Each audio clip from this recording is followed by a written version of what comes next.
What's up, guys? My name is Jake. Welcome to Abandoned, episode 31. This, of course, is the show where we talk about some of the most interesting abandoned places in the world. Vancouver is one of Canada's largest cities, a city known for its beautiful views, extravagant condos, luscious parks, being a popular cruise destination, and much, much more. The city is also known for its hosting of Expo 86, a World's Fair event which was the last to be held in North America. On the other side of the city, where cruise ships call their home port, down the river about 6 miles is a relic from the past expo. A fast food restaurant like no other, Friendship 500, or better known as the McBarge.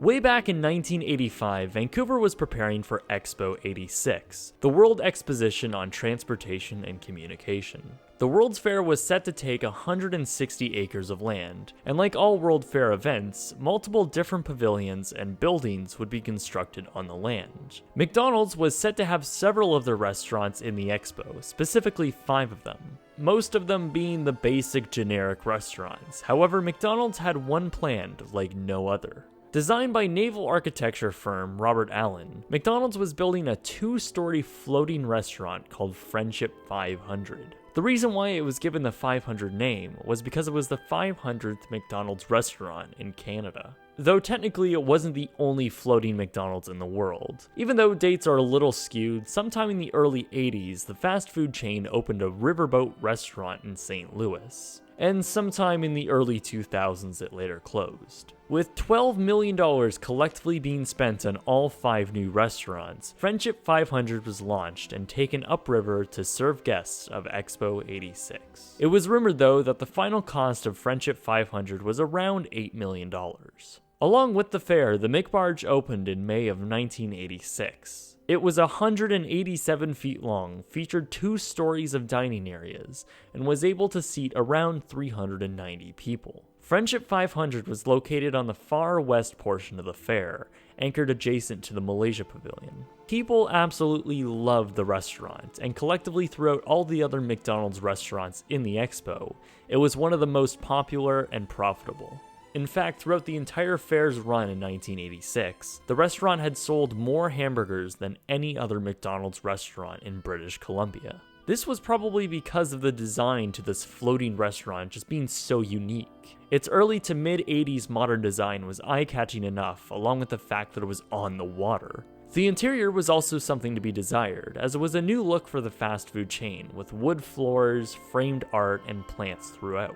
It was McDonald's mid-80s campaign to enhance their image as their restaurants being a more enjoyable quality experience. And this proved to be very effective, as Friendship 500 was extremely popular in the fair. As British Columbia was entering its winter season, the official closure of Expo 86 had come on October 13, 1986. Now, the fact that the McDonald's restaurant was floating wasn't just a gimmick. The idea behind it was actually pretty clever. Once the fair ran through its 6-month lifespan, the barge could just be moved to another destination. This made the initial investment of the alleged $8 million much more justified. However, as Expo 86 was being demolished, the McBarge was still trying to locate a spot for it to travel to.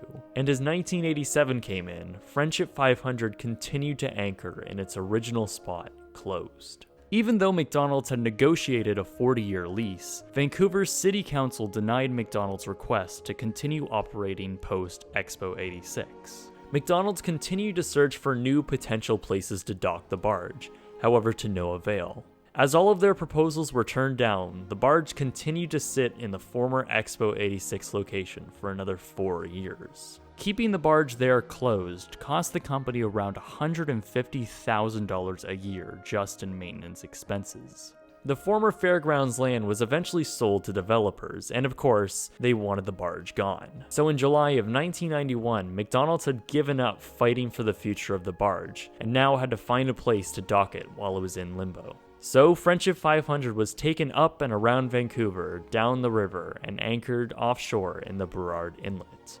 Anchored only 7 miles from its original dock, resting about 200 feet offshore of an oil refinery. The 187-foot-long restaurant was left floating there indefinitely and abandoned.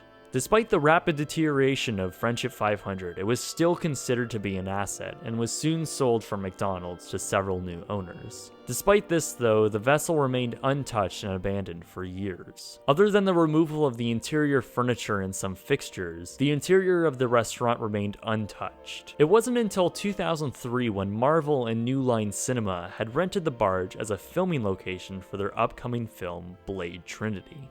The Night Stalker's headquarters is this barge that was a restaurant for Expo 86 and has been sitting out off the coast of Vancouver for years. And I got to thinking, what if we dragged this barge into port and turned it into our Night Stalker's lair? And it's just a shell with windows, and we're putting in all the technology, all the weapons, the armory, everything the Night Stalkers do to slay vampires. The movie was released in December of 2004, and while I've never seen it, from what I've heard, it wasn't really that great. Not much of the barge was changed for the filming, however some past relics from the former McDonald's were obviously taken out, and some walls were repainted. The exterior remained mostly the same, and by 2004, the McBarge had returned to its original anchored spot in the Burrard Inlet. The former restaurant was once again left abandoned, with the future still unknown. It wasn't until 2009 when the man who bought the McBarge back in 1999, Howard Meakin, had big and expensive plans for the former restaurant. The plan for Friendship 500's future was to bring it into an extensive rehabilitation and dock it in a town called Mission, British Columbia. It's about 40 miles from Vancouver, and part of the development was to make it the centerpiece of a $10 million floating complex. Docks would wrap around the base of Friendship 500 with light commercial and various food offerings inside, including a high-quality restaurant. It would have been called Sturgeon's on the Fraser, named after the river it was on. As 2010 came in though, the proposal was still awaiting approval by City Council, and soon after, the concept was rejected on grounds that float planes would produce too much noise. So once again, hope for the McBarge to ever be used again was kinda low. By 2011, Friendship 500 was renamed to Seabourn 2 and listed for sale on PacificBoatBrokers.com for $680,000. However, with no sale, the barge continued to float abandoned in the same place it has for the majority of its life. With multiple broken windows and exterior doors even being left open, the immense amount of moisture inside the structure had been taking its toll on the walls and floors. Mold and moss had been thriving on the former restaurant, and vandalism was becoming a problem. The interior had its copper and valuables stripped from what was left, and kids started tagging the inside and outside of the barge. Every once in a while, some measures would be taken to prevent this, with boards covering the broken windows, as well as fences with barbed wire on them being placed on easily accessible spots on the barge. As a few years passed, this didn't really stop much though, as Friendship 500 was becoming well known as a local eyesore. And as more time passed, concerns began to arise on the possibility of the barge even sinking. By 2013, the entire structure was listing. However, the barge's owner claimed that Friendship 500 was built to last 90 years, and that it had multiple watertight compartments. Finally, news broke in 2015 that the McBarge would see a future use. Despite its extremely run-down appearance, the dream Howard Meakin had to see McBarge in use once again never left him. The plan was, by late 2015, the barge would be moved up to a maintenance dock in Maple Ridge, British Columbia. The barge would then undergo a $4 million renovation for an unknown purpose. In late 2015, the exterior was majorly cleaned up with a fresh coat of paint over the massive graffiti and white boards over the broken windows. And as promised, on December 22, 2015, 2 tugboats took Friendship 500 for a 52-mile journey through and out of Burrard Inlet, around Vancouver, and down through the Fraser River to its new destination.